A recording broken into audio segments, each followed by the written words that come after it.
Pada episode sebelumnya, kita udah ngebahas nih tentang kisah proses lahirnya Toyota Avanza dan melihat tumbuh berkembangnya Toyota Avanza hingga menjadi legenda. Sampai akhirnya kita bisa mengerti kenapa Toyota Avanza layak mendapatkan julukan legenda MPV Indonesia. Di episode kali ini, kita akan ngebahas peran Joni Darmawan sebagai salesman Toyota terbaik di dunia dan bagaimana cara Joni membangun inovasi di Toyota Avanza. Dan terakhir yang pastinya adalah pelajaran yang bisa dipetik dari kisah Toyota Avanza. Simak sampai selesai.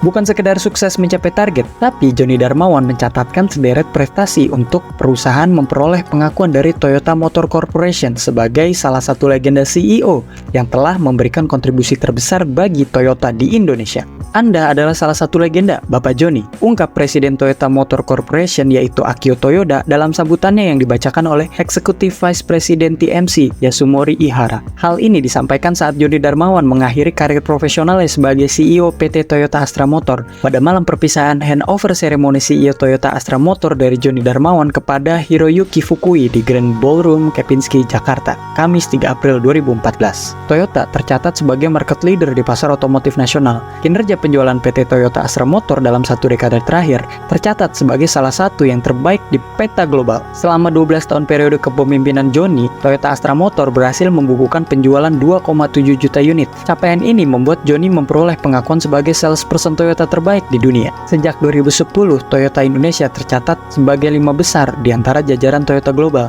Kiprah Joni dinilai sebagai CEO yang telah berhasil membangun kepercayaan Toyota Motor Corporation sebagai prinsipal terhadap PT Toyota Astra Motor, tetapi juga terhadap pengembangan industri otomotif nasional. Tidak mudah bagi Joni untuk bisa meraih kepercayaan itu. Butuh perjalanan panjang. TMC pernah kecewa dengan Indonesia ketika pada 1996 pemerintah mengeluarkan kebijakan yang tidak adil melalui program mobil nasional. Pemerintah memberikan insentif yang luar biasa kepada PT Timur Putra Nasional yang bekerja sama dengan Kia Motor dari Korea Selatan. Perusahaan ini diberi fasilitas pembebasan bea masuk barang mewah. Kebijakan ini dinilai tidak kondusif dan membuat banyak rencana investasi yang sebelumnya sudah disiapkan akhirnya buyar. Jepang, Amerika Serikat, dan beberapa negara Eropa mengajukan protes. Tetapi Jepang yang telah menguasai 90% pangsa pasar mobil Indonesia berusaha keras karena mempunyai kepentingan yang kuat dalam industri otomotif. Jepang pada awalnya membuka dialog dengan pemerintah Indonesia, namun tidak menghasilkan kesepakatan apapun. Akhirnya negara Jepang membawa masalah ini ke WTO pada April 1998. WTO memenangkan tuntutan Jepang karena kebijakan Indonesia dinilai telah melanggar prinsip perdagangan internasional. Menindaklanjuti keputusan WTO pada 1999, pemerintah menderegulasi industri otomotif nasional. Selain menurunkan tarif bea masuk, kebijakan ini juga menghilangkan insentif bagi PT Timur Putra Nasional. Namun, kebijakan ini tidak otomatis membuat prinsipal langsung melirik Indonesia. Perekonomian Indonesia masih belum pulih pada krisis. Pasar kita masih sangat kecil, baru sekitar 2.500 unit per tahun. Tidak heran, tidak ada prinsipal yang menengok Indonesia saat itu. Namun dalam diri Joni, ada keyakinan kuat bahwa industri otomotif Indonesia mempunyai prospek yang cerah. Sebagai CEO, Joni ingin TMC memberikan peluang kepada Toyota Astra Motor untuk bergerak lebih dulu, membangun fondasi yang lebih kuat dibandingkan pelaku lain. Bagi TMC yang lebih mempertimbangkan volume pasar, dalam pentas global Toyota, posisi penjualan Toyota Astra Motor masih jauh. Penjualan di Indonesia tidak masuk dalam 10 besar. Berkali-kali Joni membawa proposal untuk meyakinkan TMC. Responsnya jauh dari memuaskan. Joni antara lain menginginkan TMC memasukkan berbagai produk ke Indonesia karena jualan Toyota Astra Motor saat itu hanya beberapa produk seperti Toyota Kijang, Dyna, dan sedan Soluna. Bagaimana bisa jualan besar dengan ragam produk yang terbatas, bingungnya. Namun, alasan ini tidak terlalu digubris TMC. Akhirnya Joni sampai pada kesimpulan pandangan Jepang atau TMC ini tidak akan berubah jika Toyota Astra Motor tidak memperlihatkan kinerja yang memuaskan. TMC menantang Joni agar bisa menguasai pangsa pasar di Indonesia di atas 30%. Dia langsung setuju. Dia ingin membuktikan keyakinannya bahwa Indonesia mempunyai potensi yang besar bisa terbukti. Tantangan untuk bisa menguasai market share sampai 30% itu memang berat. Bagaimana tidak? Sebelumnya meski sudah bertahun-tahun sebagai market leader, pangsa pasar Toyota di Indonesia tidak pernah berada di atas 25%. Untuk bisa mencapai target itu, setidaknya pertumbuhan penjualan Toyota Astra Motor tidak hanya harus di atas rata-rata nasional, tapi naik dalam angka yang tinggi. Joni mendapatkan momen baik ketika Toyota Avanza diluncurkan, berpikir keras untuk menjadikan kehadiran Avanza ini. Joni membangun image yang kuat bagi produk yang baru lahir ini.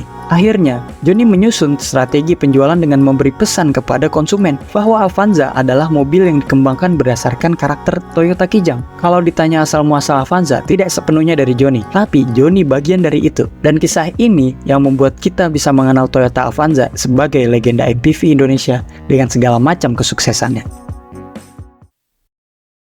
Ada 3 pelajaran penting yang bisa diambil dari kisah ini, yaitu pertama, kesuksesan bukanlah sesuatu yang bisa dicapai dalam semalam. Kesuksesan membutuhkan proses dan waktu. 20 tahun bukanlah waktu yang sebentar, apalagi untuk sebuah brand mobil. Total populasi Toyota Avanza diperkirakan sekitar 2,8 juta unit. Sampai sekarang, kesan dan ingatan pengalaman tentang Toyota Avanza sangatlah bagus di mata konsumen. Bukan hanya disebut sebagai mobil sejuta umat, tapi juga layak disebut sebagai mobil sejuta impian. Kedua, menjadi yang terbaik dengan membangun kepercayaan dan komitmen. Tidak ada perusahaan yang terus-menerus ada di atas, dan juga tidak ada perusahaan yang terus-menerus di bawah. Pemimpinlah yang mengangkatnya ke atas, pemimpin pula yang menjatuhkannya ke bawah. Visi dan misi perusahaan yang baik tidak akan terwujud jika orang-orang di dalam perusahaan tidak berjuang mewujudkannya. Johnny tidak pernah setengah-setengah dalam memperjuangkan apa yang diyakininya atau apa yang dijanjikannya. Menurut Yusuf Kala, Johnny selalu memegang komitmen kerjasama dengan baik, bahkan dalam situasi sangat sulit sekalipun. Ditambahnya, Yusuf Kala belum pernah mendengar hal yang buruk mengenai Johnny. Apa yang dicapai Toyota di Indonesia seperti sekarang tidak terlepas dari prestasinya.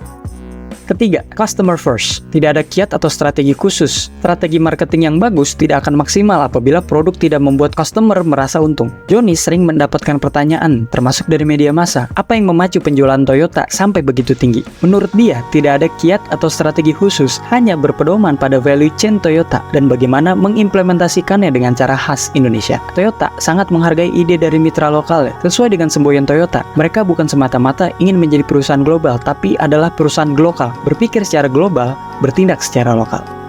Filosofi Toyota adalah menempatkan kepentingan konsumen pada prioritas tinggi. Istilahnya, kalau bagi-bagi untung, benefit terbesar harus dinikmati konsumen. Sebaliknya, bila ada keadaan memaksa, seperti terjadi kenaikan biaya, maka konsumen adalah pihak yang paling akhir yang harus menanggungnya. Nah, itu tadi ulasan Lancecom TV tentang kisah di balik 20 tahun kesuksesan Toyota Avanza. Apabila teman-teman suka dengan konten seperti ini, jangan lupa subscribe, like, dan share, serta komen apabila ada kritik dan saran. Salam Lancecom TV.